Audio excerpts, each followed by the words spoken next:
느껴보면 좋겠습니다.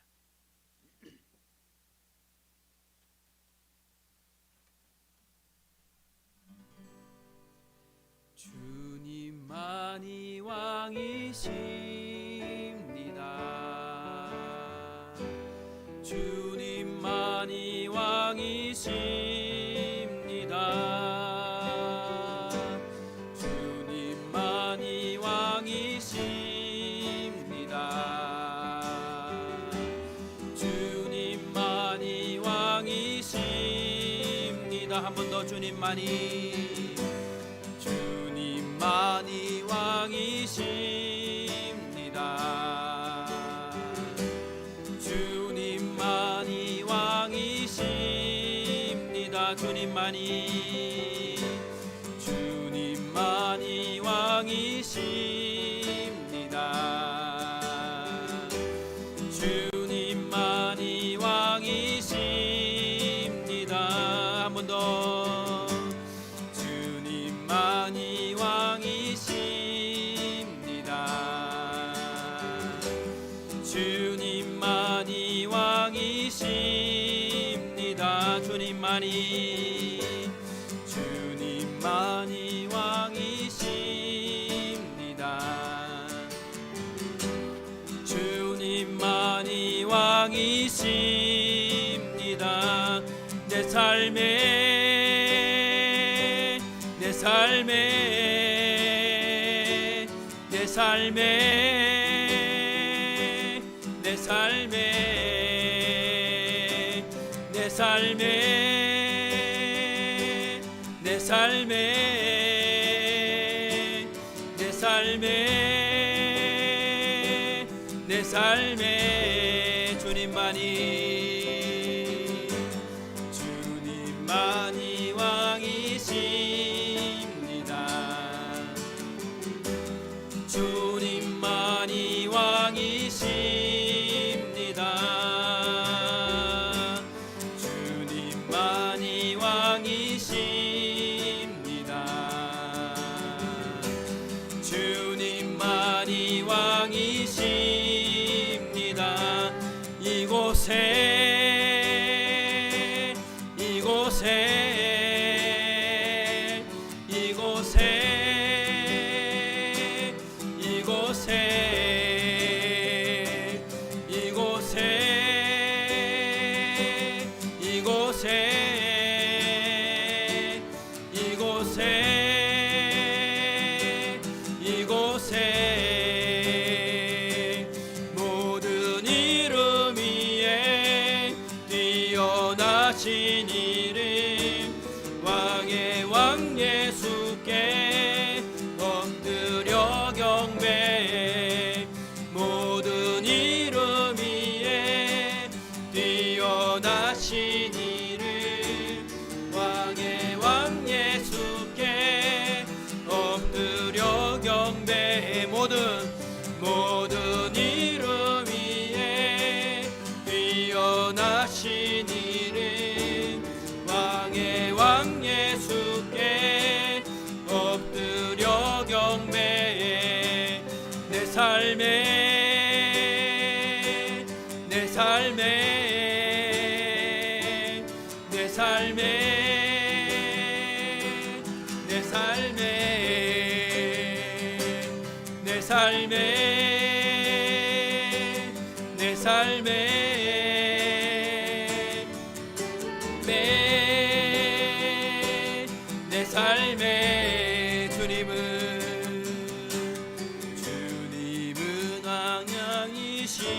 왕이십니다. 주님만이 왕이십니다. 주님만이 왕이십니다. 주님만이 왕이십니다.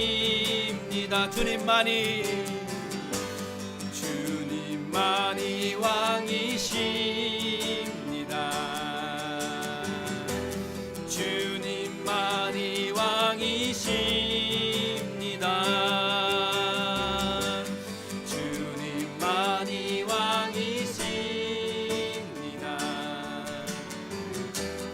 주님만이 왕이십니다. 온 땅에 온 땅에 온 땅에 온 땅에 온 땅에 온 땅에 온 땅에 온 땅에 온 땅에 온 땅에 경배해 경배해 경배해 경배해 경배해 경배해 경배해 경배해 경배해 경배해 주님만이 왕이십니다. 주님만이 왕이십니다. 주님만이 왕이십니다. 주님만이 왕이십니다. 주님만이 주님만이 왕이십니다. 주님만이 왕이십니다. 한 번만 더. 주님만이 왕이십니다.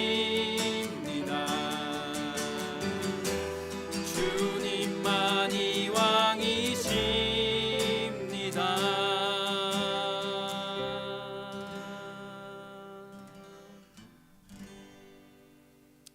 아멘. 우리 주님이 여러분의 인생의 왕이신 줄 믿습니까? 우리 하이섬교회의 왕이시고 온 세상의 주인이시고 이 나라를 다스리시는 분이시고 지금도 살아계셔서 역사하시는 하나님이신 줄을 함께 고백하면서 이 시간 그 하나님께 감사하며 찬양합시다. 지존하신 주님 이름 앞에 모두 무릎 꿇고 다 경배해. 거룩하신 주님 보좌 앞에 엎드려 노란새.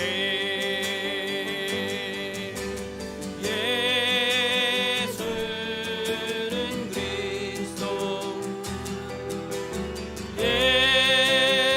예수는 주, 하나님의 영으로 경배드리니. 지존하신 주님, 지존하신 주님 이름 앞에 모두 무릎 꿇고 다 경배해. 거룩하신 주님 보좌 앞에 엎드려 노란새. 예수는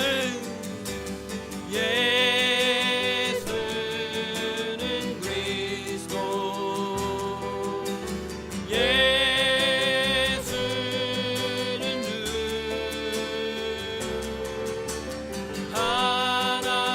하나님의 영으로 경배드리. 예수는 그리스도, 예수는 그리스도, 예수는 주, 하나님의 영으로 경배드리니. 보혈을 지나 보혈을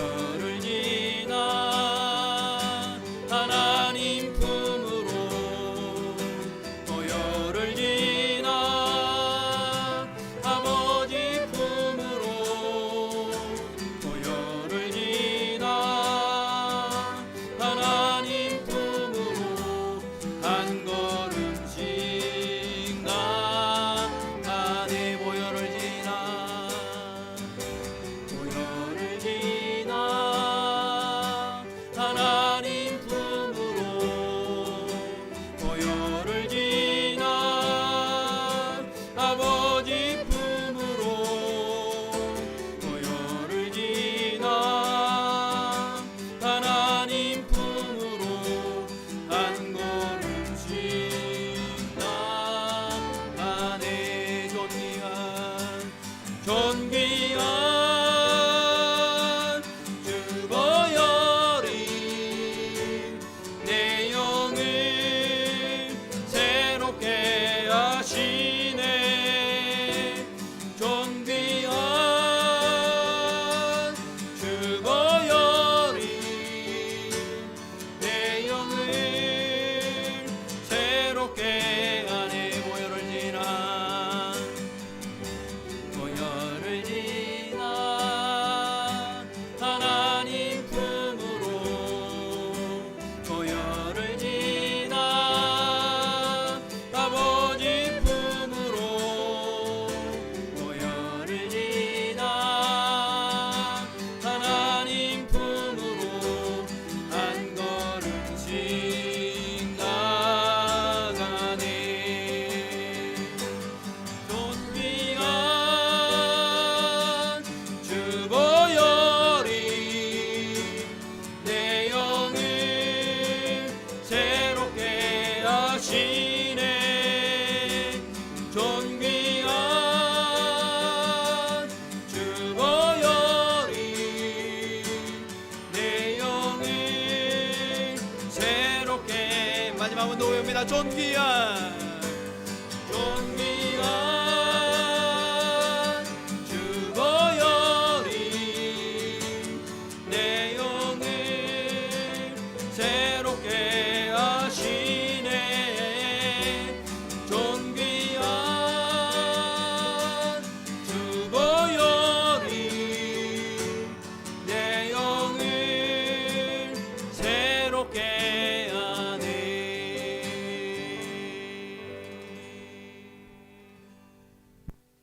이 시간 우리 다 같이 일어나셔서 11월 첫째 주 예배로 하나님께 나아가십시다.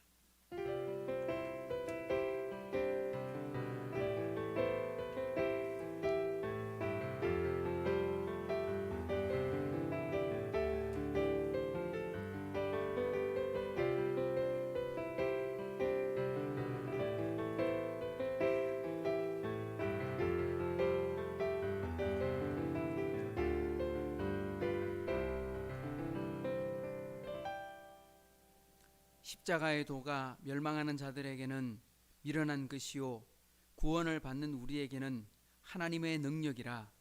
기록된 바 내가 지혜 있는 자들의 지혜를 멸하고 총명한 자들의 총명을 폐하리라 하였으니 지혜 있는 자가 어디 있느냐? 선비가 어디 있느냐? 이 세대의 변론가가 어디 있느냐? 하나님께서 이 세상의 지혜를 미련하게 하신 것이 아니냐?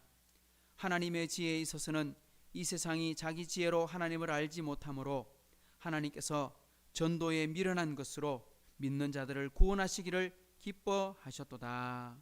참 좋으신 하나님 아버지 감사합니다. 오늘 또 거룩한 주일 아침을 저희에게 허락해 주시고 함께 모여 하나님께 찬양하게 하시니 감사합니다. 참으로 지난 한 주간을 돌아보면 참 나라도 전 세계가 또한 역시나 어려움 속에 빠져 있고 또 고통 속에 죽어가고 있는 수많은 사람들을 우리가 눈으로 보며 하나님 참 참담함을 금할 길이 없습니다. 참 하나님께서 우리에게 이런 신호를 주실 때 우리가 지혜를 알게 하시고 하나님의 경외하는 마음을 알게 하시고 참 우리가 참으로 우리의 연약함을 내려놓고 하나님께 겸비하며 회개할 수 있는 시간들을 가지게 하여 주옵소서. 특별히 오늘 또 참석하고 싶으나 저 먼 곳에서 또한 타지에서 직장에서 아버지 하나님 오지 못한 우리 형제 자매들 또한 있습니다.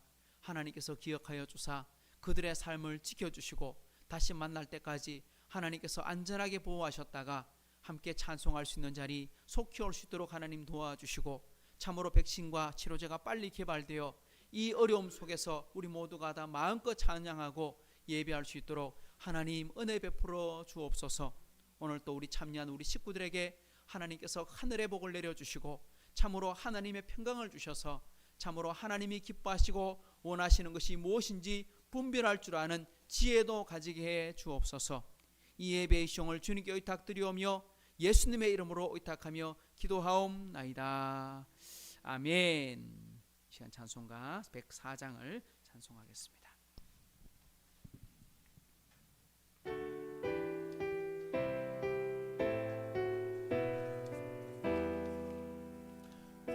고도소서 임마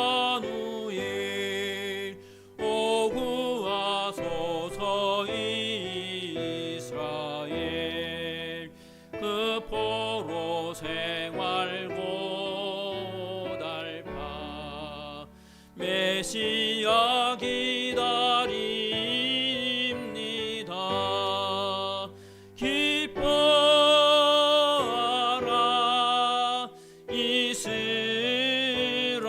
이스라엘 곧 오시리오 임마누엘 곧 오소서 지혜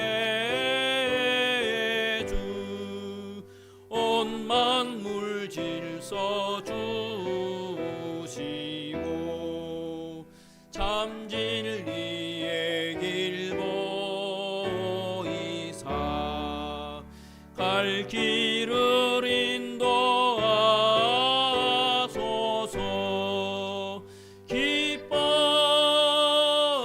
기뻐하라 이스라엘 곧 오시리오 임마누엘 곧 오소서 소망의 주 만 백성 한 맘 이루어 시기와 분쟁 없애고 참 평화 채워 주소서. 기뻐하라 이스라엘 곧 오시리오 임마누엘. 아멘. 오늘 함께 나눌 교동문은 시편 115번 구주강림 1번입니다. 우리 주보에 보시면 함께 있으니까 주보를 보시거나 우리 찬송가를 보시거나 화면을 보십시다. 성문으로 나아가라 나아가라 백성이 올 길을 닦으라. 큰 길을 수축하고 수축하라. 돌을 제하라. 만민을 위하여 기치를 들라. 여호와께서 땅끝까지 선포하시되 너희는 딸 시온에게 이르라. 보라 내 구원이 이르렀느니라. 보라 상급이 그에게 있고 보응이 그 앞에 있느니라 하셨느니라. 사람들이 너를 일컬어 거룩한 백성이라. 여호와께서 구속하신 자라 하겠고 또 너를 일컬어 찾은 바 된 자여 버림받지 아니한 성읍이라 하리라. 선지자 이사야의 책에 쓴 바 광야에서 외치는 자의 소리가 있어 이르되 너희는 주의 길을 준비하라. 그의 오실 길을 곧게 하라. 모든 골짜기가 메워지고 모든 산과 작은 산이 낮아지고 굽은 것이 곧아지고 험난 것이 평탄하여질 것이요. 같이요 모든 육체가 하나님의 구원하심을 보리라 함과 같으니라. 아멘. 전능하사 천지를 만드신 하나님 아버지를 내가 믿사오며 그 외아들 우리 주 예수 그리스도를 믿사오니 이는 성령으로 잉태하사 동정녀 마리아에게 나시고 본디오 빌라도에게 고난을 받아사 십자가에 못 박혀 죽으시고 장사한 지 사흘 만에 죽은 자 가운데서 다시 살아나시며 하늘로 오르사 전능하신 하나님 우편에 앉아 계시다가 저리로서 산 자와 죽은 자를 하나로 오시리라. 성령을 믿사오며 거룩한 공예와 성도가 서로 교통하는 것과 죄를 사하여 주시는 것과 몸이 다시 사는 것과 영원히 사는 것을 믿사옵나이다. 아멘. 우리 찬송 102장 찬송 앉으셔서 찬양하겠습니다.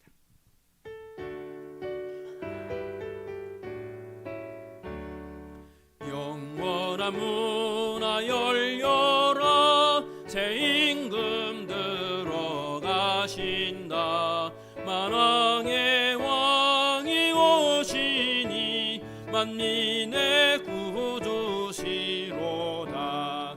내 마음은 곧 열어라. 내 사사로운 일그치고 큰 나라 이리로도록 주의 실성전 삼으라.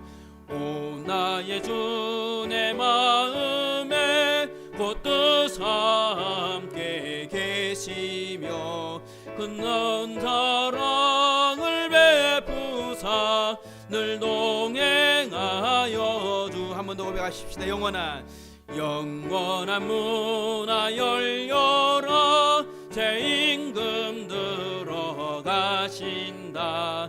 만왕의 왕이 오시니 만민의 구주시로다. 내 마음 내 마음은 곧 열어라. 내 사사로운 일 그치고 그 나라 일 이루도록 주 계실 성전 삼으라. 오 나의 주 내 마음에 곧 뜻 함께 계시며 그 큰 사랑을 베푸사 늘 동행하여 주소서. 아멘. 이 시간에 우리 이숙희 사모님께서 기도해 주시겠습니다.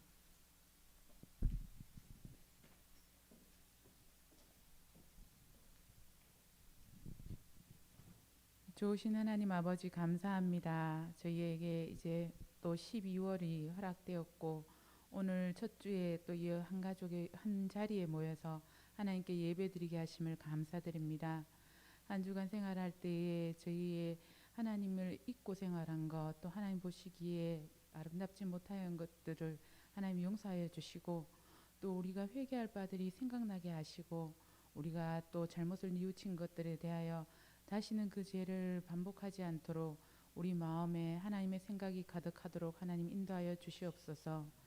오늘 또 이렇게 코로나 중에 있지만 우리가 한자리에 모일 수 있게 하심을 감사드립니다.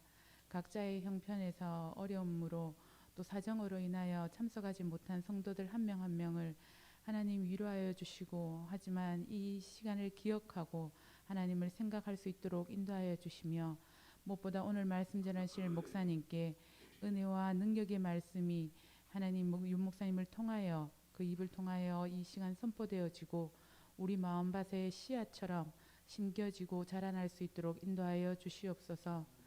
우리가 각자의 형편 하나하나 다 알지는 못하지만 우리가 기도 제목을 나누며 작게나마 기도하고 있습니다. 하나님 또한 하나님께서는 우리의 기도 제목 외에도 우리가 구하지 않은 것, 우리에게 필요한 것까지 다 아시는 하나님 아버지, 하나님 우리의 생활 속에 하나님이 채워주시고 우리가 그 감사의 그 하나님의 손길에 민감하여서 하나님께 늘 감사와 찬양 돌릴 수 있도록 인도하여 주시옵소서. 우리에게 이 예배를 허락하신 하나님께 감사를 드리며 이 시간 하나님 영광 받으시기를 원합니다. 감사드리며 예수님의 이름으로 기도드렸습니다. 아멘.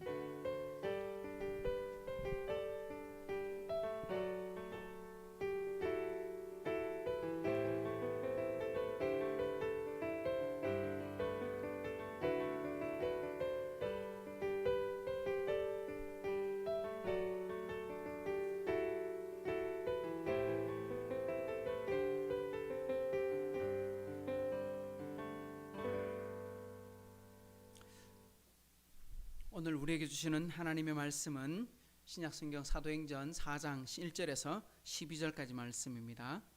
사도행전 4장 1절에서 12절까지 말씀 찾으시고 한 절씩 교독을 하도록 하겠습니다. 사도들이 백성에게 말할 때에 제사장들과 성전 맡은 자와 사두개인들이 이르러 예수 안에 죽은 자의 부활이 있다고 백성을 가르치고 전함을 싫어하여 그들을 잡음에 날이 이미 저물었으므로 이튿날까지 가두었으나 말씀을 들은 사람 중에 믿는 자가 많으니 남자의 수가 약 5천이나 되었더라. 이튿날 관리들과 장로들과 서기관들이 예루살렘에 모였는데 대제사장 안나스와 가야바와 요한과 알렉산더와 및 대제사장의 문중이 다 참여하여 사도들을 가운데 세우고 묻되 너희가 무슨 권세와 누구의 이름으로 이 일을 행하였느냐? 이에 베드로가 성령이 충만하여 이르되 백성의 관리들과 장로들아 만일 병자에게 행한 착한 일에 대하여 이 사람이 어떻게 구원을 받았느냐고 오늘 우리에게 질문한다면 너희와 모든 이스라엘 백성들은 알라. 너희가 십자가에 못 박고 하나님이 죽은 자 가운데서 살리신 나사렛 예수 그리스도의 이름으로 이 사람이 건강하게 되어 너희 앞에 섰느니라. 이 예수는 너희 건축자들의 버린 돌들로서 집 모퉁이의 머릿돌이 되었느니라. 다른 이로서는 구원을 받을 수 없나니 천하 사람 중에 구원을 받을 만한 다른 이름을 우리에게 주신 일이 없음이라 하였더라. 아멘. 아멘. 오늘 이 말씀 가지고 함께 은혜 나누도록 하겠습니다.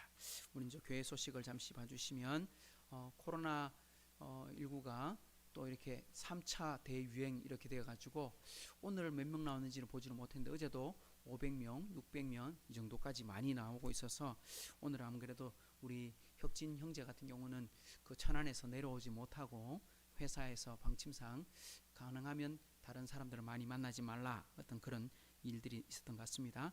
그리고 서울 같은 경우는 저녁 9시 전에 이제 모두가 다 집으로 돌아가서 가능하면 접촉을 줄이자. 그렇게 해서 어쩌면 일시적인 약간의 봉쇄 같은 그런 느낌들이 주어지고 있습니다.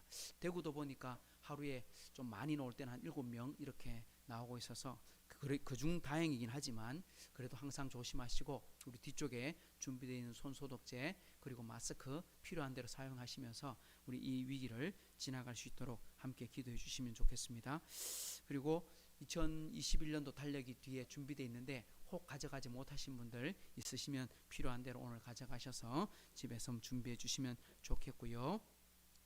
우리가 주일날 우리 삶을 좀 이렇게 나누면서 기도 제목 함께 나누고 했는데 우리 필요한 대로 여러분 기억하셔서 우리 꼭 하루 마무리를 하면서 우리 성도들과 함께 같이 기도해 주시면 좋겠습니다. 우리 어제 같은 경우는 어제 아니었습니다. 이틀 전에 우리 그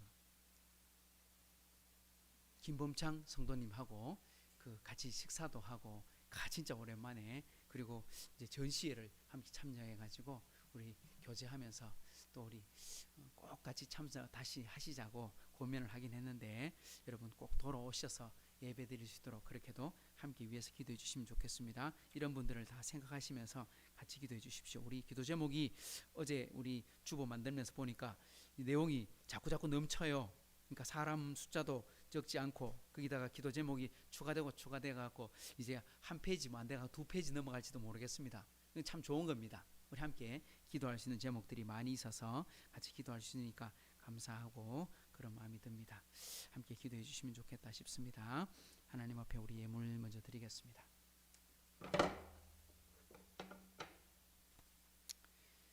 11조 원금 드립니다. 김지훈 자매님 드리셨고요. 우리 방준혁 형제 서울에서 계좌로 교회로 보내주셨고요. 감사한금 드립니다. 최경희 씨. 하나님 아버지 범사에 감사함을 드립니다. 김옥자 권사님, 우리 조주영 집사님께서 매달 보내주시고 있고요. 동부교회 삼남전도회에서 우리 하나님 앞에 또한 귀한 헌금 드리셨습니다. 우리 김범창 성도님께서 그 원래 금요일날 그날이 또 마침 제 생일이었잖아요. 그래서 생일 식사를 사드리겠다 하시고 오셨어요. 대구까지. 근데 전시회도 참여하시고 같이 식사를 했는데 마침 그 식당이 그 전시회장에 있는 식사를 우리가 함께 나눠 먹었습니다. 그래가지고 목사님 그러면 목사님한테 따로 보내드리겠습니다 했는데 우리 교회 헌금을 보내주셨기 때문에 이걸로 우리 교회 식사 함께 합시다. 그렇게 하도록 하겠습니다. 전시회를 잘 마무리하게 하셔서 감사합니다. 이숙기 사모님, 새로운 한 달을 시작하게 하심을 감사합니다. 성탄의 은혜까지 안전하게 보호해 주옵소서. 윤성 목사 드렸고요. 성경금 윤성민 목사 방혜원 자매 드리셨습니다. 한번 기도하겠습니다. 하나님 아버지 감사합니다. 오늘 또 이렇게 귀한 날 허락해 주시고 하나님 전에 올라오며 하나님께 물질을 구별하여 드립니다. 참 하나님, 우리 인생의 주인이 하나님이심을 고백합니다. 참으로 우리를 창조하셨고 우리에게 생명 주셨고 그 생명 주신 하나님을 위해 살아드리겠다고 다짐하고 결심하며 하나님 10의 1을 구별하여 드리고 또한 아버지 하나님 새로운 달과 또한 여러 가지 일들을 지나면서 하나님 인생을 다 돌아보니 참 감사한 것 너무너무 많아 하나님께 감사한 금으로 또 구별하여 드립니다. 주님 기억하여 주시고 오늘 참여한 우리 식구들 주일헌금을 드리던 성경헌금을 드리던 하나님 앞에 드린 모든 손길마다 하나님께서 그 복으로 갚아 주옵소서. 참으로 드린 것보다 더 많은 것 채워주시되 무엇보다 마음의 평강을 주시고 기쁨을 주시고 또한 하나님이 항상 날마다 동행하는 증거가 있어서 요셉이 하는 일마다 그 일들이 형통하여 하나님이 그와 함께하는 증거를 사람들이 보았던 것처럼 그렇게 우리 하이섬교회 식구들이 살아가는 모든 순간순간이 하나님께는 영광이요 사람들에게는 복과 기쁨이 되는 나눔의 시간이 될 수 있는 은혜 또한 허락하여 주옵소서. 오늘 또 준비한 말씀 위에 하나님 은혜 주사 우리가 말씀을 깨닫고 순종케 하여 주옵소서. 감사드리며 예수님의 이름으로 축복하며 기도하옵나이다. 아멘. 할렐루야. 우리 식구들이 참 그래도 안전하게 보호가 되고 있으니까 참 감사하긴 한데요. 참 지금 어려운 순간들을 여러분 아시고 있으니까 함께 기도해 주시고 참여하지 우리 못한 식구들, 멀리 있는 식구들을 위해서도 꼭 같이 기도해 주시면 좋겠습니다. 지난 시간에는 성전에 올라가다가 베드로와 요한이 나면서부터 한평생 걷지 못하고 장애를 가지고 살았던 한 사람을 만나고 그 사람에게 이렇게 말합니다. 은과 금은 내게 없거니와 내게 있는 이것을 내게 주노니 나사렛 예수의 이름으로 일어나 걸어라. 내게는 은과 금은 없지만 내게 있는 것을 너에게 주겠다. 그것은 무엇이냐? 내게는 은과 금은 없어도 예수님은 있다. 내게 다른 것은 없어도 예수님의 사랑은 있고 예수님의 관심은 있고 예수님의 말씀으로 기도할 수 있는 힘은 있다. 그렇게 기도하고 일으켰더니 그 사람 한평생 걷지 못했는데 일어나 걷게 되었습니다. 걷는 정도가 아니고 뛰게 되었습니다. 얼마나 기뻤겠습니까? 그죠? 한 번도 걸어보지 못했던 인생이 걷게 되었습니다. 그리고 걸으며 뛰며 찬양하고 새로운 인생을 살게 되었습니다. 새 인생. 지금까지도 40년을 살았지만 지금까지 산 인생과 완전히 다른 인생을 살지 않을까요? 그죠? 완전히 다른 인생. 지금까지도 살긴 살았어요. 하지만 질고 속에 살았어. 고통 속에 살았어. 걷지 못하고 제대로 된 일을 하지 못하고 남에게 도움밖에 받지 못하는 인생을 살아왔는데 이제부터는 어떤 인생을 삽니까? 앞으로 몇 년을 살지는 알 수 없지만 이제부터는요 자기 혼자 일할 수 있는 삶을 살 수 있고 남을 도와줄 수 있는 인생을 살 수 있고 진짜 말 그대로 새 인생을 살게 되는 거예요. 새 인생을. 예수 믿고 구원받는 것이 바로 이런 것입니다. 지금까지 살아왔지만 이전과는 완전히 다른 인생을 사는 것입니다. 이때까지는 내가 주인으로 살았지만 아니요, 이제는 예수님이 주인된 인생을 사는 것입니다. 여러분, 새로운 인생을 사는 사람의 특징이 뭡니까? 이제까지는 나를 위해 살았지만 이제부터는 하나님의 영광을 위해 살겠노라 다짐한다는 겁니다. 베드로가 모인 사람들 앞에서 이렇게 말했지요. 내가 한 것이 아니다. 나의 경건이 아니고 나의 능력이 아니다. 왜 나를 주목하느냐? 나를 보지 말고 누구를 바라봐라? 하나님 바라봐라. 내가 한 게 아니고 하나님이 하신 거다. 내가 한 게 아니고 하나님이 예수 그리스도를 통해서 역사를 이루셨다. 나는 단지 뭐 했을 뿐이다? 예수님이 시킨 대로 순종했을 뿐이다. 순종하고 기도했을 뿐이다. 예수님의 말씀으로 선포했을 뿐이다. 그대로 따랐더니 하나님께서 역사를 이루셨다. 그러니 내가 한 게 아니고 누가 한 거다? 하나님이 하신 거다. 바로 이것입니다. 예수 믿고 구원받은 사람들이 살아가는 태도가 이것입니다. 고린도전서 10장 31절에 이렇게 말씀하지요. 한번 따라합시다. 그런즉 너희가 먹든지 마시든지 무엇을 하든지 다 하나님의 영광을 위하여 하라. 여기 보면요, 먹든지 마시든지 무엇을 하든지 이 뭡니까? 의식주. 우리가 살아가는 모든 일들이 누구를 위해? 하나님의 영광을 위해 살아라. 공부를 하는 목적도, 사업을 하는 목적도, 정치를 하는 목적도, 어쩌면 우리가 살아가는 일상의 모든 목적이 누구를 위해서? 하나님의 영광 나타내라고 우리에게 새 삶을 주셨다는 겁니다. 이때까지 살던 삶 말고. 오늘 우리가 새로운 찬양을 하나 배웠는데요, 가사가 이거였습니다. 주님만이 왕이십니다. 주님만이 왕이십니다. 이 곡을 작곡 작사한 분이 김민규라고 하는 분인데요, 목사님이세요. 아주 젊은 또 목사님이세요. 아주 심플한데 머리에 이걸 싹 다 밀어가지고 완전히 광이 나는 그런 목사님이세요.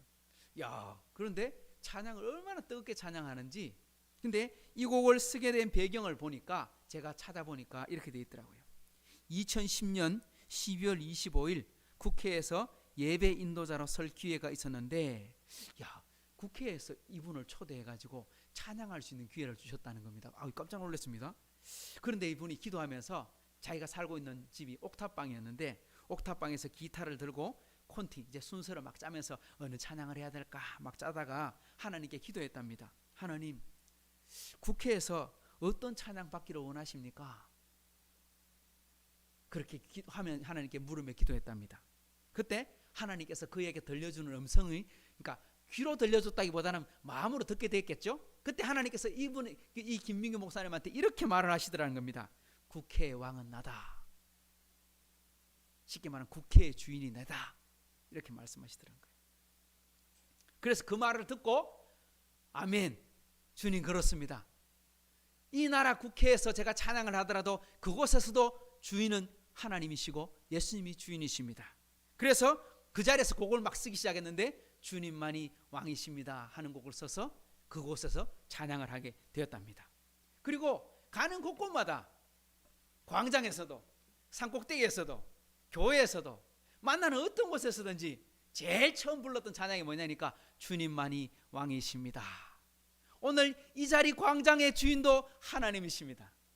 하나님 이 산의 꼭대기에서도 하나님이 주인이십니다. 하나님 저 바다 밑 속에서도 하나님은 주인이십니다. 아니 우리 인생 전체의 주인은 하나님이십니다. 이렇게 고백했다는 거예요. 야, 얼마나 확실한 고백입니까? 이 나라 우리 민족의 주인이 하나님이신 것을 고백합니다. 아니 저 북녘 땅에 자유가 없는 그 땅에서도 알고 보면 진짜 주인은 누굽니까? 김정은이가 아니고 하나님이 주인이십니다. 왜? 성경에 보면 모든 권세는 누구로 통해서 나타나다고 되어 있습니까? 하나님이 명하지 않으면 안 된다고 되어 있거든요. 그러니까 저 미국에 지금 대통령 새로 뽑히는 것도, 아니 소련 러시아의 왕이 대통령이 뽑히는 것도, 북한에 김정은이가 지금 세워져 있는 것도 어쩌면 하나님이 그곳에 허락하지 않으면 서지 않는 거예요. 그래서 뭐라고 말하느냐? 주님만이 왕이십니다. 이렇게 고백하는 거죠. 주인이 아닌 곳이 없더라는 것입니다. 주님이 세우신 이 교회의 왕도, 바로 우리 하이섬교회의 주인도 바로 하나님 예수님이 주인이십니다. 저도 여러분 개인의 왕도 당연히 주님 예수님만이 왕이신 줄 믿습니다. 할렐루야. 우리 이 시간 이 찬양 한 번만 더 고백해 볼까요? 주님만이 왕이십니다. 주님만이 왕이십니다. 주님만이 왕이십니다. 주님만이 왕이십니다. 주님만이 왕이십. 한 번 더 주님만이 왕이십니다. 주님만이 왕이십니다. 주님만이 왕이십니다. 주님만이 왕이십니다. 내 삶에 내 삶에 내 삶에 내 삶에 내 삶에 내 삶에 내 삶에 내 삶에 주님만이 왕이십니다. 주님만이 왕이십니다. 주님만이 왕이십니다. 주님만이 왕이십니다.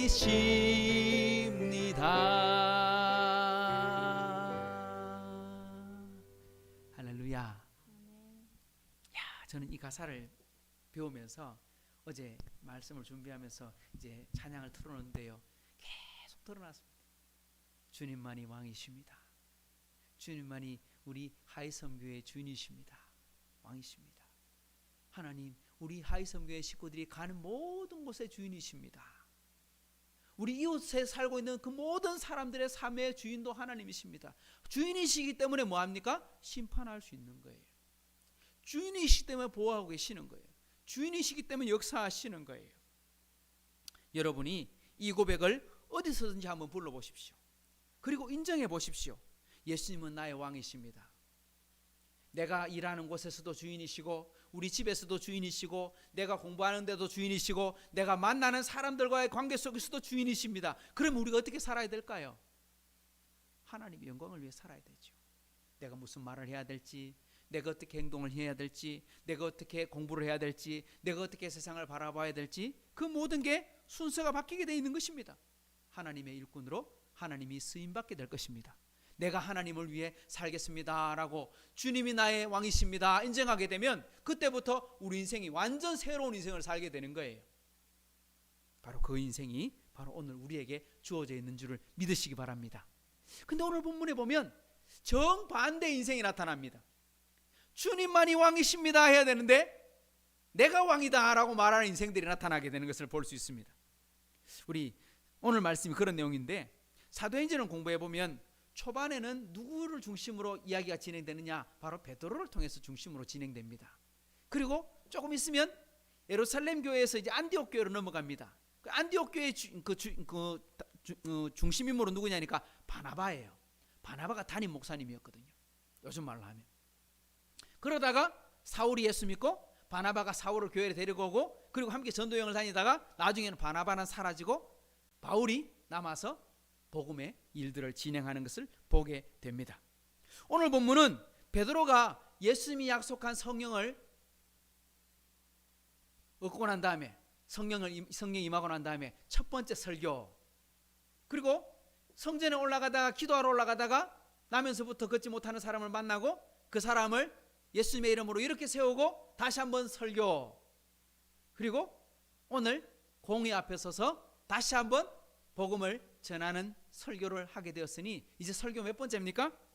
세 번째 기회가 온 겁니다. 그래서 오늘 제목을 따로 잡지 않고 공회 앞에 서다라고 정했습니다. 오늘 말씀 속에 우리 베드로가 공회 앞에 서서 어떻게 되었을까? 무슨 일을 했을까? 왜 공회 앞에 섰을까? 이런 부분들을 우리가 살펴보면서 하나님이 우리에게 말씀하시는 것을 듣기를 원합니다. 첫 번째는 우리가 생각해 봐야 될 게 뭐냐니까요, 왜 공회 앞에 섰는가 하는 걸 우리가 알아봐야 됩니다. 공회 앞에 서게 된 이유가 무엇인가? 공회 앞에 선 베드로를 통해서 어떤 일이 있는지 보면, 여기 보시면 공회가 뭔지 여러분 알아야 되잖아요. 공회입니다. 공회, 이게 오염시키는 공회가 아니고요, 공회. 그러면 공회가 여러분 뭡니까? 어제 묻더라고요. 공회가 뭐예요? 이렇게 묻더라고요. 공회는 산헤드린 공회라고 이야기를 해야 됩니다. 정확하게 말하면 산헤드린. 우리나라식으로 말하면 유대인들의 국회를 말하는 겁니다. 유대인들의 다스리는, 정치하는 국회. 로마는요, 나라를 다스릴 때 세 가지 방식을 사용했거든요. 첫 번째는 자기 나라, 그러니까 로마 제국이 전쟁을 치르면서 자꾸 나라가 넓어지잖아요. 그럼 우리 땅이야. 이게 우리 땅이야.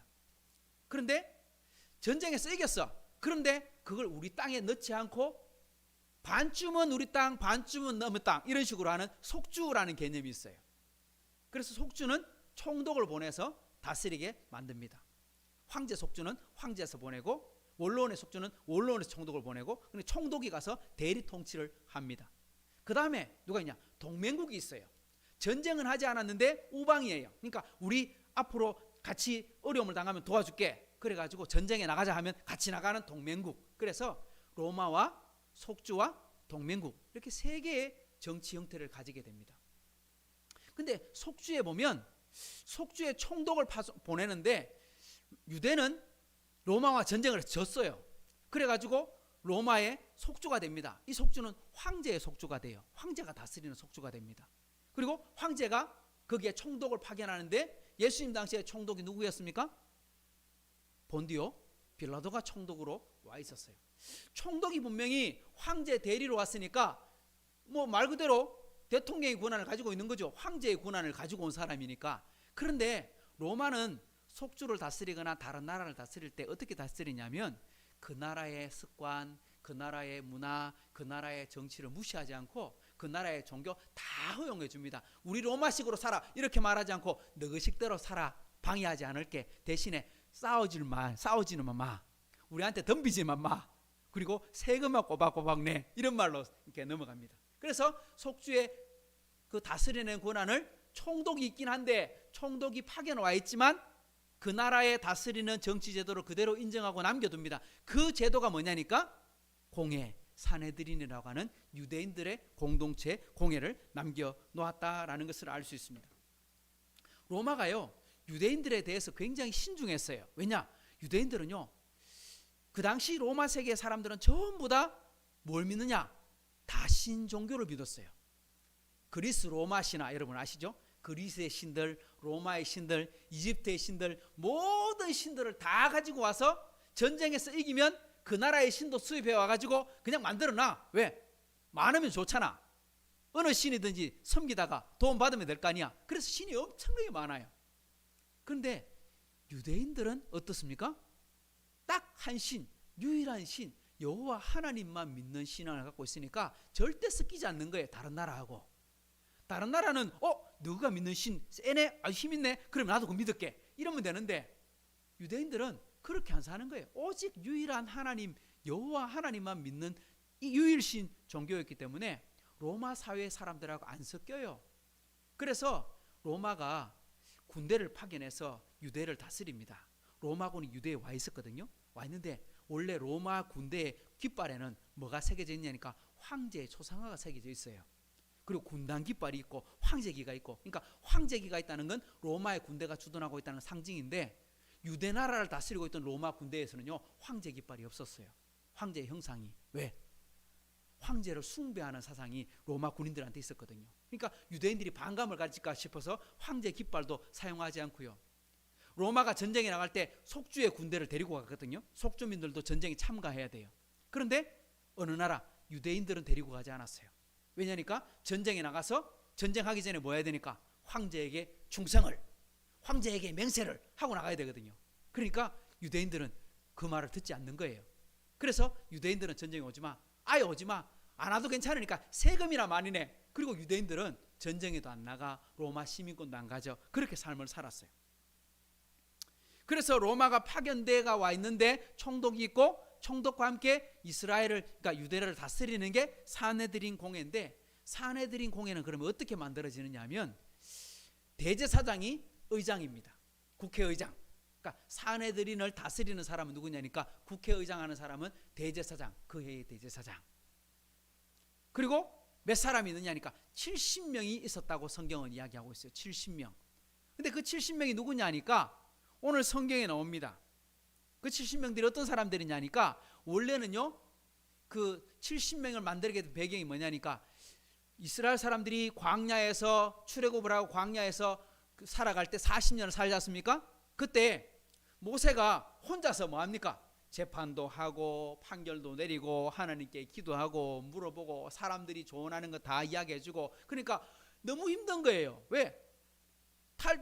출애굽을 한 사람은 자그마치 장정만 60만 명이고 전체가 한 200만 명 넘는데 그 사람들이 매일 와가지고 이거 가려주세요, 이거 문제 해결해주세요 이러니까 완전히 뭐 쉽게 말하면 이러다가는 스트레스로 암 걸려 죽을 지경인 거라. 그러니까 하나님께 도저히 하나님 나 혼자 못하겠습니다 하니까 하나님께서 몇 명을 70명의 장로를 세워가지고 함께 이스라엘을 지도하도록 그렇게 세웠거든요. 그래서 산헤드린 공회도 대제사장과 70명의 장로들, 70명의 사람들을 세워서 다스리게 만들게 되었어요.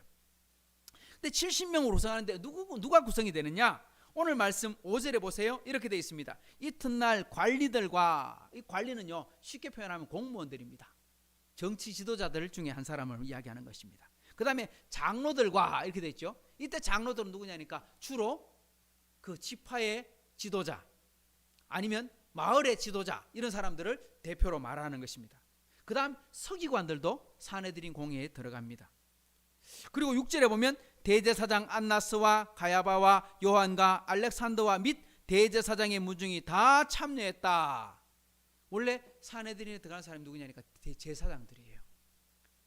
그리고 제사장, 서기관, 그리고 오늘 말씀에 기록되지 않은 사람들이 누구냐니까 빠진 사람인데 그 사람이 누구냐니까 바로 바리새인들이 여기 포함됩니다. 바리새인 하니까 여러분 누가 떠오릅니까? 예수님 몰래 찾아왔던 니고데모. 이 사람이 바리새인이고 사내들인 공회원. 그리고 예수님을 장례를 치렀던 아리마대 요셉도 이 70은혜의 공회원. 그리고 또 누가 있느냐? 우리가 잘 아는 사도 바울, 사울이었던 사울도 공회원이었어요. 그리고 사울의 스승이었던 가말리엘 아시죠? 가말리엘도 이 70인 공회의 의원이었어요. 그러니까 이 사람들은 전부 다 우리 요즘 말로 하면 국회의원, 아주 신분이 높고 능력 있는 그런 사람들이죠. 이 사내들인 공회가 하는 일이 뭐냐니까 정치는 정치인이 해. 하지만 종교적인 일은 우리가 다 결정해. 유대인들의 율법 준수, 다르게 말하면 성경대로 살아가는 모든 종교 재판권을 행사하는 일이 사내들인에 있었어요. 근데 이게 굉장히 무서운 거예요. 왜? 이스라엘 민족은 정치와 종교가 분리되어 있어요? 같이 합쳐져 있어요? 합쳐져 있었잖아요. 그러니까 종교 지도자는 어쩌면 정치 지도자보다 힘이 더 센 거예요. 총독보다 힘이 더 센 거예요. 그래서 로마가 공문을 보내면 총독한테 공문을 보내는 게 아니라 이 공문이 누구한테 왔냐? 사내들인의 이름으로 공문이 왔대요. 그러니까 사내들인에서 받아가지고 결정하고 통보하고 하는 일들을, 그러니까 중간에서는 총독은 어쩌면 중간에서 그렇게 큰 역할을 하지 않는 일들을 하고 있었던 거죠. 근데 오늘 여러분 사내들인이 오늘 모였어요. 종교회의를 하려고 모였어요. 왜 모였을까요, 여러분? 뭐 하려고 모였을까요? 종교재판 하려고 모인 겁니다. 재판, 종교재판. 누구를 재판하려고? 베드로와 요한 재판하려고 모인 겁니다. 4장 시작할 때 이렇게 말씀하지요. 한번 읽어볼까요? 1절 2절 같이 봅시다. 시작. 사도들이 백성에게 말할 때에 제사장들과 성전 맡은 자와 사두개인들이 이르러 예수 안에 죽은 자의 부활이 있다고 백성을 가르치고 전함을 싫어했더라. 그래서 체포했대요. 예수의 이름으로 죽은 자의 부활을 나타내고 백성들에게 가르치는 것이 싫어서 그들을 체포해서 밤새 가둬놨어. 원래 해가 지면요 재판하지 않거든요. 유대인들의 그 생활 규범에 보면. 그래서 하룻밤이 자고 나서 다음날 아침에 재판이 열렸어요. 여러분 이게 재판할 일입니까? 한 사람이 나면서부터 걷지 못하는 사람을 치료해 줬어요. 그 사람을 새로운 인생을 살게 만들어 줬어요. 그러면 그 사람에게 뭐 해야 될까요, 여러분? 한 사람이 한평생 걷지 못하고 장애로 살고 있었는데 그 사람이 걷게 되었어요. 뛰게 되었어요. 하나님을 찬송하게 되었어요. 그러면 여러분 그 사람을 보고 우리가 뭐라고 해야 될까요? 하나님께 영광을 돌려야 되지 않을까요? 그렇게 고침을 주었던 베드로에게 상은 못 줘도 돈은 못 줘도 표창장 하나를 만들어줘야 되지 않겠습니까? 칭찬해 줘야 되지 않겠습니까? 아우 잘했습니다. 정말 하나님께 영광 돌려 감사합니다. 이래야 되지 않겠습니까? 그런데 오늘 여기 보니까 뭐라고 말합니까? 그들이 왜 베드로를 감옥에 가두었다고 말합니까? 죽은 자의 부활이 있다는 것을 가르치는 걸 싫어했다. 그 당시 이스라엘에는요 크게 세 개의 종파가 있었어요. 여러분 잘 아는 것처럼 첫 번째가 뭡니까? 바리새인, 바리새파. 바리새파는 율법학자들입니다. 성경을 가르치고 성경을 쓰고 서기관들도 바리새파가 많았어요. 그 다음에 정치 지도자, 권력을 가진 쉽게 말하면 제사장의 그룹들이 사두개인들이었어요. 사두개파. 왜 사두개파라고 말하니까 원래 사독의 후손들 이런 말 해갖고 사두개파가 된 거예요. 사독이 누구냐니까 바로 제사장, 솔로몬 시대의 제사장. 그래서 사독의 후손들 해서 사두개인이라고 불러요. 그리고 셋째 종파가 누구냐니까 에세네파. 우리 흔히 말하는 세례 요한이 속했다라고 추정하는 파가 에세네파인데 에세네파는 그게 등장하지 않아요. 그게 역사 속에 그냥 메시아를 기다리면서 기도하고 예배하면서 하나님 빨리 메시아 보내달라고 그렇게 은둔 생활하는, 그래서 사회에서 성경을 필사하고 했던 그런 사람들이 그 에세네파입니다. 그런데 바리새파와 사두개파를 구분할 때 뭘로 나눌 수 있느냐? 여러 가지가 있겠지만 한 사람은 율법학자들이고 한자는 정치 지도자들이에요. 그런데 이 두 파를 구분하는 가장 대표적인 게 뭐냐니까 바리새파는요 부활도 있고 천사도 있고 영의 존재도 있고 보이지 않는 세상에 대해서 인정하는 겁니다. 그런데 사두개파는 부활도 없고 천사도 없고 영적 존재도 없다. 여러분, 그런데 웃기지 않습니까? 사도계 후대가 사두개파니까 제사장 드리는 것을 알 수 있지요. 제사장 드린데 뭘 믿지 않아?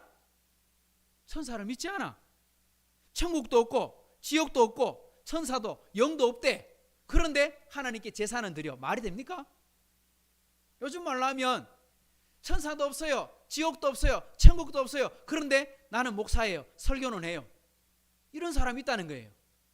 실제로 있어요, 여러분.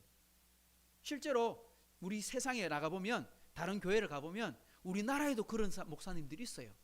제가 그런 목사님도 만난 적이 있어요. 그런 신학교를 다니면 예수님의 부활을 안 믿어요.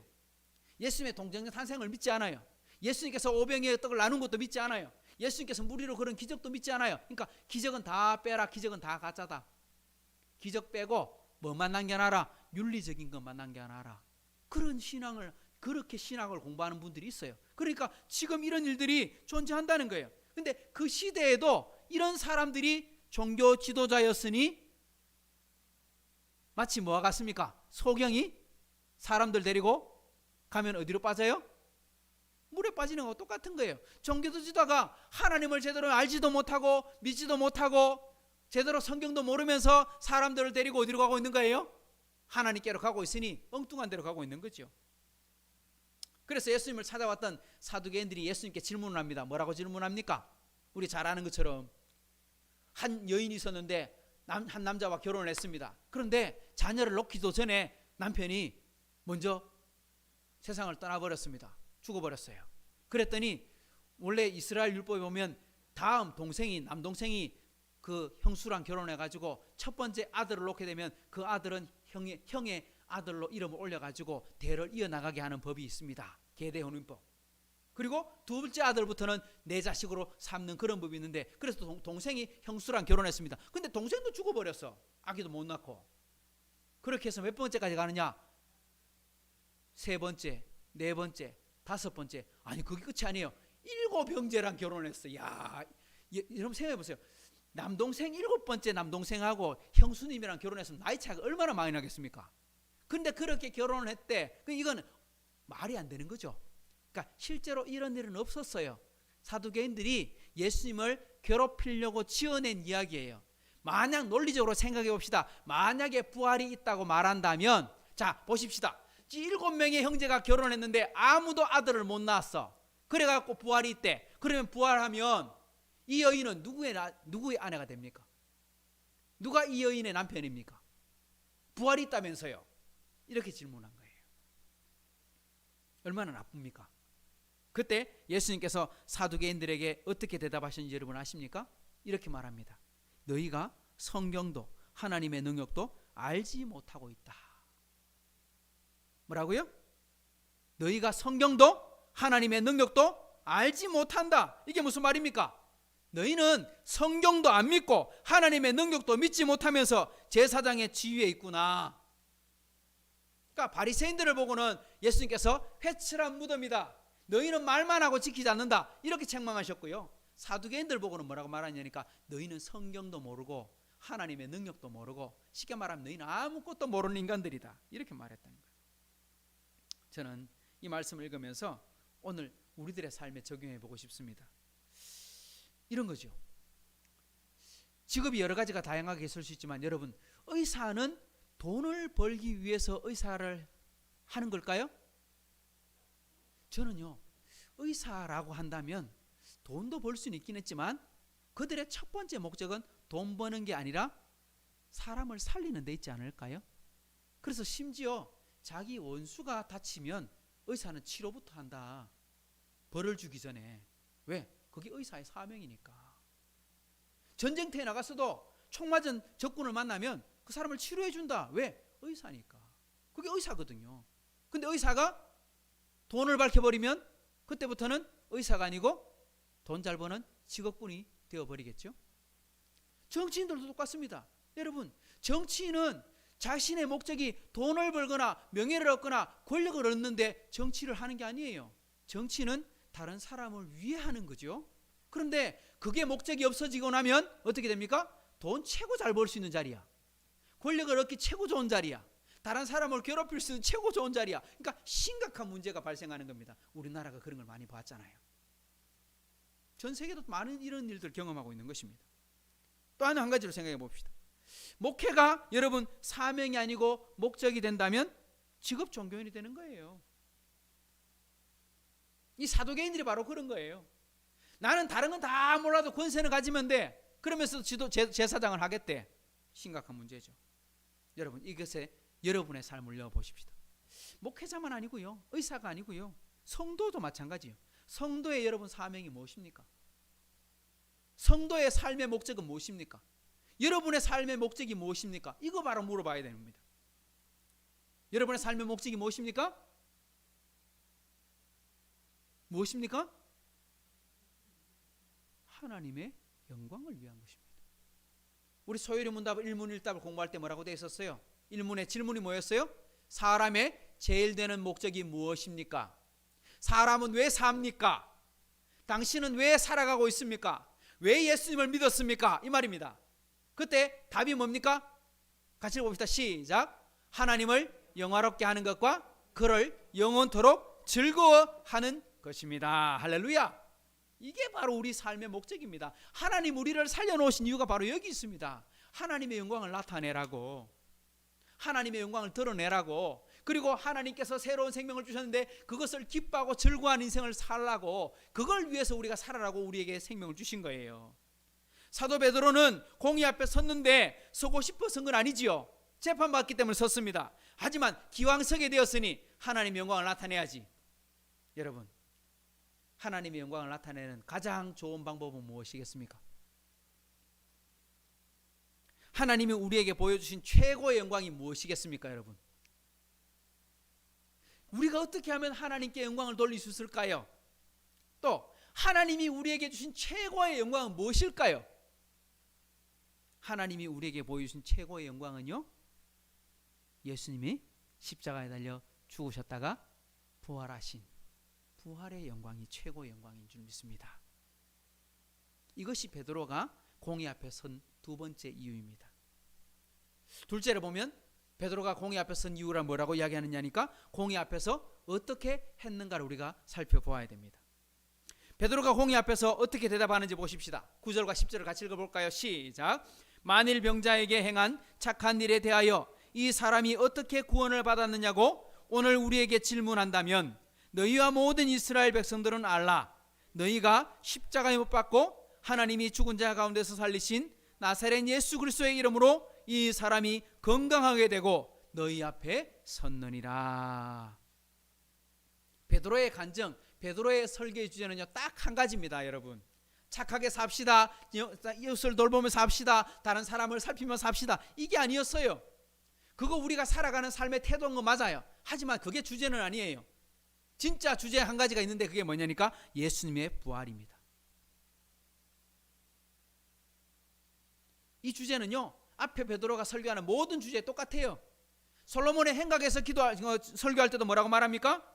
3장 14절에 보면 너희가 거룩하고 의로운 일을 거부하고 도리어 살인한 사람을 놓아주기를 구했는데 생명의 주를 죽였도다.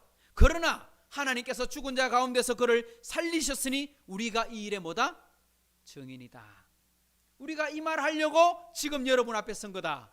내가 이거 하려고 다른 사람을 치료해 줬는데, 이거 치료해 줬기 때문에 내가 말할 수 있는 기회를 얻는데 이 말을 하고 싶다. 다른 말이 아니라 여러분, 이 사람이 다리를 치료했으니 앞으로 잘 사십시오. 그 말 하려고 내가 다리 치료해 준 거 아니다. 왜? 다리 치료받고 살다가 죽어갖고 지옥 가면 무슨 소용이 있습니까? 그죠? 이제 몸으로 회복했습니다. 돈 벌었습니다. 하지만 지옥 가면 무슨 소용이 있습니까? 그래서 뭐라고 말하느냐? 부활의 증인이다. 오순절에 성령을 받고 나서도 베드로가 설교할 때 뭐라고 설교하느냐? 2장에 보면 이렇게 말합니다. 그가 하나님께서 정하신 뜻과 미리 하신 대로 내준 바 되었거늘. 사람들이 죽인 줄 아는데 그게 아니다. 하나님께서 택하시고 예정해 놨다. 하나님의 계획대로 되었다. 너희가 법없는 자들의 손을 빌려 못 박아 죽였으나 하나님께서는 그를 사망의 고통에서 풀어 살리셨으니 이는 그가 사망에 매여 있을 수 없음이라. 하나님은 절대, 예수님이 절대 죽음에서 매여 있으면 안 돼. 왜? 전능하신 분이시잖아. 그런데 죽음에 매여 있으면 전능하지 못한 거거든요. 그러니까 하나님께서 예수님을 죽음의 권세에서 살려주셨으니 이 예수를 하나님이 살리신지라 우리가 다 이 일의 증인이다. 여기도 보면 증인이다, 증인이다, 증인이다. 베드로의 설교의 주제가 여러분 보이시죠? 바로 예수님의 부활입니다. 성도 여러분, 어떻게 부활이 최고의 영광이 될까요? 부활이 있으려면 먼저 뭐가 있어야 돼요? 부활이 있기 전에 먼저 뭐가 있어야 돼요? 죽지 않으면 부활이 없어요. 죽을 뻔했다가 살았다. 와, 죽을 뻔했다. 이건 죽은 거예요, 안 죽은 거예요? 이건 죽은 게 아니에요. 기절했다가 깨어났다. 이거 죽은 거예요, 안 죽은 거예요? 이건 죽은 게 아니에요. 죽었다는 말은 의사가 판정을 내립니다. 사망하셨습니다. 우리 의사 드라마 보면 맨날 몇월 며칠 무엇 때문에 사망하셨습니다. 이렇게 사망 선고 의사만이 합니다. 의사, 일반인은 못합니다. 의사가 딱 선고하면 그 시간부로 이 사람이 죽은 거예요. 죽어야 뭐가 있습니까? 죽어야 부활이 있는 겁니다. 부활이란 말은 죽지 않고는 부활이 없습니다. 반드시 죽음이 있고 나서야 부활이 있는데 우리는 그렇게 할 수 없어요. 우리는 그렇게 못하거든요. 왜? 죽으면 뭐가 있는데요? 죽으면 우리에게 심판이 있거든요. 히브리서 9장에 보면 한 번 죽는 것은 사람에게 정해진 것이요 그 후에는 뭐가 있다? 심판이 있다. 그러니까 우리는 살아있을 때 잘해야 되지 죽고 나면 소용이 없어. 왜? 죽으면 뭐가 있으니까. 죽으면 심판만이 있어. 우린 피할 길이 없어요. 죽기 전에 구원받고 죽기 전에 예수 믿고 죽기 전에 해결해야지. 죽기 전에 제 문제 해결 못하고 죽으면 우리는 풀 수가 없어. 그런데 우리는 죽음 앞에 서면 꼼짝 못해. 반드시 사람에겐 죽음은 반드시 지나가는 거야. 재판할 때 판사가 선고를 할 때 뭐라고 말합니까? 유죄 땅땅땅 치면서 3년 징역 5년 심하면 무기징역. 최고 법정형이 뭡니까? 사형. 영원히 사형과 격리하겠습니다. 사형. 죽는 거죠. 근데 성경에 보면 우리가 죽는 이유가 뭐라고 되어 있습니까? 왜 사람이 죽습니까? 욕심이 잉태한 즉 죄를 낳고 죄가 장성한 즉 사망을 낳느니라. 우리가 죽는 이유는요, 죄 때문에 죽는 거예요. 죄 때문에. 그러니까 우리 모두가 다 죽음 앞에 피할 길이 없고 결국은 죽게 되는데 죽으면 우리 죄 때문에 뭘 받게 되어요? 심판 앞에 설 수밖에 없어요. 살 길이 없어요. 죄를 가지고 죽으면 하나님의 심판을 피할 길이 없어요. 그래서 하나님이 택하신 방법이 뭡니까?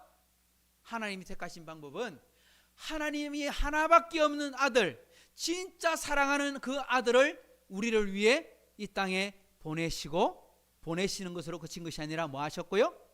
십자가에 못 박아 죽여버리신 거예요. 우리 예수님이 오신 성탄절을 생각하면서 예수님이 이 땅에 오셨다. 유대인의 왕으로 오시고 메시아로 오신 그 하나님을 예수님을 찬양합니다. 이것도 중요하지만 그걸로 끝나면 안 돼요. 왜? 그 예수님이 이 땅에 오셔서 기적을 행하시고 사람을 살리셨지만 그걸로 끝이야. 그게 아니에요. 그걸 위해 오신 게 아니에요. 뭐하러 오셨냐? 죽으러 오셨어요. 죽으러 오셨어요. 누구를 위해? 우리 대신 죽으러 오셨어요. 하나님 우리를 얼마나 사랑하는지 아시겠죠? 요한복음 3장에 보면 하나님이 세상을 이처럼 사랑하사 했는데 우리를 얼마나 사랑하셨으면 하나밖에 없는 아들을 죽이면서까지 우리를 위해 사랑을 보여주셨어요. 하나밖에 없는 아들이 우리 대신 죽으셨는데 만약에 살아나지 못하신다면 무덤에서 그대로 묻혀있다면 죽음을 이긴 거예요? 진 거예요? 죽음과 싸워서 진 거잖아요. 그러니까 하나님께서 죽음에서 아들 예수님을 부활하게 하신 것입니다. 예수님을 믿으면 우리도 똑같이 예수님의 죽으심과 부활하심이 우리 안에 나타나게 된다 이 말입니다. 그러니 최고의 영광이 뭐냐? 예수님의 부활이 최고의 영광이다. 예수님을 믿게 되면 우리가 새로운 인생을 살게 되는 것입니다. 베드로는 나는 이 예수님의 증인이다 이렇게 말했습니다. 우리는 이 일의 증인이다. 우리는 이 일의 증인이다. 그랬는데 사도행전 1장 8절에 뭐라고 약속했다고 했습니까? 증인이 되어라 이렇게 말하지 않고 뭐라고 했다고요? 증인이 되리라.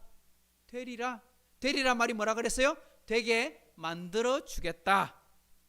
예수님을 믿고 나면 인생을 살아가는데 어떤 은혜가 있느냐? 되게 해주시는 거예요. 되게 해주시는 거. 여러분 열심히 공부해야 됩니다. 열심히 수고해야 됩니다. 열심히 땀 흘려야 합니다. 하지만 되게 하시는 분이 하나님이신 것을 믿어야 됩니다. 그러니까 종교는요, 내가 노력하는 거예요. 우리 지난주에 우리 이경수 성도님이 이 질문 때문에 고민을 하셨더라고요. 예수님을 믿으려면 힘들어요. 왜? 착하게 살아야 되지요. 정직하게 살아야 되지요. 목사님 말씀처럼 살아야 되지요. 아유, 그래 살기 너무 힘들 것 같아요. 맞아요. 내가 살려고 하면 쉽지 않는 거예요. 내가 살려고 하는 게 뭐예요? 율법대로 지키려고 하는 거예요. 유대인처럼 살려고 하는 거예요. 그건 종교예요. 종교는요, 사람이 괴로워지는 거예요. 왜? 내가 스스로 하나님께 나아가려고 노력하는 거거든요. 아니요, 우리는 그 종교를 믿는 게 아니에요. 우리는 은혜를 믿는 거예요. 은혜가 뭐냐? 하나님이 되게 해주시는 걸 경험하게 되는 거예요. 원수를 사랑하라 할 수 있습니까? 하나님이 되게 해주시는 걸 경험하는 거예요. 이웃을 사랑하라 하는데 사랑 못할 사람이 얼마나 많은데 사랑 못합니다 하는데 하나님이 사랑하게 만들어 버리시는 거예요. 하나님이 되게 만들어 주시는 거예요. 그래서 신앙생활은 이런 즐거움이 있는 겁니다. 내가 노력해야 됩니다. 수고해야 됩니다. 기도해야 됩니다. 열심히 일을 해야 됩니다. 하지만 하나님께서 되게 만들어 주시는 과정을 체험하는 것, 그게 바로 신앙생활인 줄 믿으시기 바랍니다. 이 은혜를 누리는 것, 이 복을 누리는 것, 이게 바로 진정한 신앙생활입니다. 베드로가 공회에서 설교하면서, 행각에서 설교하면서, 오순절에서 설교하면서 인용한 여러분 성경 구절을 기억하십니까? 여러분 기억하십니까? 오늘 본문 11절을 보십시오. 이렇게 말합니다. 이 예수는 너희 건축자의 버린 돌로서 집 모퉁이의 머릿돌이 되었다. 모퉁이 돌은 뭡니까? 코너스톤. 이 모퉁이 돌이란 말이야, 기초석이에요. 기초석. 집을 지을 때 제일 먼저 넣는 돌. 그러니까 집을 한 채 짓는데 여러분 집 지을 때 제일 먼저 뭐 해야 돼요? 제일 먼저 뭐 해야 돼요? 기초공사 해야 돼요. 기초공사. 그죠? 콘크리트를 다지고 거기에다가, 그죠? 다지고 튼튼하게 만들고 난 다음에 거기에다가 기둥을 세우잖아요. 기둥 세우기 전에 옛날 우리나라 한옥 질 때도 뭘 놔요? 한옥 짓기 전에 뭘 놔요? 큰 돌을 밑에다가, 그죠? 이게 기둥이 올라가기 전에 기둥 밑에다가 큰 바위 돌로 딱 놔가지고 튼튼하게 서게 만들어 놓는 거예요. 그래야 넘어지지 않으니까. 이게 코너스톤, 이게 모퉁이 돌이에요. 그런데 오늘 성경에 보면 건축자의 버린 돌, 이 건축자가 누구냐니까 성경을 해석하기를 예수님께서 해석해 주셨어요. 너희가 버렸다. 누구를 버렸냐? 하나님의 아들을 버렸다. 하나님께서 메시아를 보내주셨으나 너희는 그것을 인정하지도 않고 믿지도 않고 그를 도리어 십자가에 못 박아 버렸다. 하지만 하나님께서 그 사람, 그 예수님을 사용하셔서 모퉁이 돌이 되게 하셨다. 천국의 기초석 기둥이 되게 하셨다. 그래서 바리새인들이 화를 벌어냅니다. 사두개인들이 화를 냅니다. 우리가 당신을 죽인단 말이지 하면서, 우리가 하나님 말씀을 믿지 않는단 말이지. 그리고 예수님을 못 박아 죽이려고 합니다. 근데 여러분, 이 말을 누가 했냐니까 예수님께서 하신 말이에요. 베드로가 한 말이 아니고 건축자의 버린 돌이 집 모퉁이 돌이 되게 하셨느니라. 이 구약 성경에 있는 말인데 이걸 예수님이 말씀하셨어요. 근데 베드로가 설교할 때 누구 말을 사용해요? 예수님 말씀을 사용해요. 베드로의 설교에 보면요, 베드로가 하고 싶은 말을 하는 게 아니에요. 누구 이야기를 하느냐? 베드로는 입을 열어 말할 때마다 누구 이야기가 나오냐? 예수님의 이야기가 나와요. 베드로의 생각이 아니라 예수님의 말이 나온다는 거죠. 2장 35절에도 보면 우리 시편 110편의 말씀을 예수님께서 말씀하셨는데, 내가 내 원수로 내 발등상이 되게 하기까지 너는 내 우편에 앉아있으라 하셨도다 하였으니, 이 말이 누구냐? 바로 예수님이다. 아니, 다윗의 후손으로 오신다 했는데 어떻게 내 주께서 말하면서 다윗이 예수님을 향해서 주님이라고 말할 수 있느냐? 이거 예수님께서 해석해 주신 말씀이거든요. 그런데 이거를 그대로 베드로가 인용을 합니다. 여러분, 베드로 그 예수님하고 제자 훈련 잘했죠? 베드로가 예수님하고 제자 훈련 잘했죠? 와, 예수님이 3년 전에 설교하셨던 내용을 내가 다 기억하고 있네. 그리고 그걸 가지고 베드로가 지금 설교하고 있는 거예요. 베드로가 이렇게 똑똑한 겁니까? 여러분, 제가 설교하면서 설교한 내용들을 여러분 다 기억하시면서, 와, 우리 윤성민 목사님 2018년도 이런 설교를 하셨지, 여러분 그걸 다 기억하면서 다른 사람한테 이야기해 줄 수 있습니까? 아니잖아요. 그렇게 할 수 없거든요. 베드로가 예수님의 말씀을 들었는데, 구약 성경 말씀을 들었는데 그걸 기억할 수 있다고요? 아니요. 왜? 오늘 우리 말씀 뒤에 보면요, 뭐라고 말하느냐면 이 사람은 원래 학문 없는 범인이다. 이 말은 뭐냐? 이 사람은 업으로서 농사짓고 고기 잡기 하고 쉽게 말하면 공부할 수 있는 시간이 없는 그런 사람이기 때문에 성경 모르는 사람인데 어떻게 이렇게 성경을 잘 아노? 이렇게 말합니다. 그런데 예수님께서 약속을 해놓으셨거든요. 되게 하겠다고. 뭐라고 약속했느냐? 우리 마지막 한 절만 더 봅시다. 요한복음 14장을 한번 볼까요? 같이 봅니다. 시작. 보혜사 곧 아버지께서 내 이름으로 보내실 성령 그가 너희에게 모든 것을 가르치고 내가 너희에게 말한 모든 것을 생각나게 하리라. 할렐루야. 이게 뭡니까? 되게 하는 은혜잖아요. 베드로와 사도들이 설교를 하고 있는데 그들이 머리가 좋아서 된 게 아니고 하나님 예수님이 약속하셨거든요. 내가 너희에게 가르친 모든 것들을 뭐하게 해주겠다? 생각나게 해주겠다. 너희가 설교할 때, 너희가 전도할 때, 너희가 무슨 말할지 걱정하지 마. 내가 다 입에 넣어줄 거야. 그러니까 걱정하지 마. 이걸 기억하십시오. 내가 누구를 만나서 무슨 말을 할지, 내가 어떻게 사람들에게 예수님을 전해야 될지, 내가 어떻게 기도해야 될지 잘 모릅니다. 그런데 하나님께서 예수님께서 뭐라고 말씀하시냐면 내가 다 생각나게 해주겠다. 내가 다 할 수 있게 해주겠다. 이게 바로 은혜라는 거예요. 사랑하는 성도 여러분, 말씀을 정리해 봅시다. 하나님이 아들 예수님을 통해서 십자가와 부활을 지나가게 하셨는데 우리가 이 예수님을 믿기만 하면 그 놀라운 영광에 동참하게 되는 것입니다. 그리고 하나님의 자녀로 놀라운 새로운 인생을 살게 하시는데 뭐가 되게 만들어 주신다? 예수님의 증인이 되게 만들어 주시는 겁니다. 여러분의 일, 여러분의 기도 제목 기도해야 됩니다만 확실하게 믿는 것은 하나님이 알고 계시고 반드시 이 일을 통해 하나님의 뜻을 이루실 분이심을 믿습니다. 이렇게 기도해야 된다는 것입니다.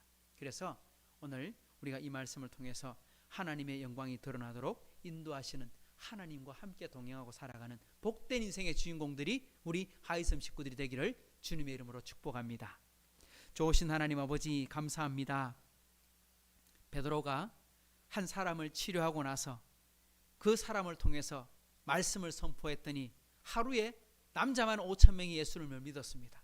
또 예수님을 알지 못하고 믿지 아니하고 거부하는 사내들인 공의 앞에 서서도 하나님 담대하게 복음을 전하는데 그 말이 자신의 말이 아니라 예수님이 하셨던 말씀으로 그 말씀이 생각나게 하시고 그 말씀을 이루어가게 하시는데 베드로를 사용해 주심을 우리가 살펴봅니다. 하나님, 오늘 21세기를 살아가는 우리 하이섬교회 식구들이 가정에서든지 직장에서든지 어느 곳에서든지 하나님의 영광이 나타나는 삶을 살게 도와주옵소서. 그런데 우리가 노력하는 것이 아니라 하나님께서 찾아와 주시고 되게 해주시는 하나님의 은혜를 깨닫게 해 주옵소서. 그래서 우리가 기도할 때마다 하나님이 살아계시는 증거가 나타나게 하시고 우리가 하나님의 이름으로 수고하고 봉사할 때마다 하나님이 우리와 함께 하시는 증거가 나타나게 하시고 그래서 하나님의 영광이 우리 하이섬 식구들로 말미암아 크게 나타나는 은혜가 있도록 주여 도와주옵소서. 이제는 우리 주 예수 그리스도의 은혜와 하나님의 사랑과 성령의 교통하심이 오늘 베드로의 간증을 통해 베드로의 증거를 통해 하나님의 영광이 드러나게 하시고 또한 하나님이 되게 하시는 것을 깨닫게 하시는 그 놀라운 은혜가 오늘 참여한 우리 하이섬 식구들뿐만 아니라 흩어져 있는 식구들, 먼 타지에 있는 식구들의 머리 위에 그 사역과 가정 위에 이대로 이제로부터 영원토록 함께 있기를 간절히 축원하옵나이다. 아멘.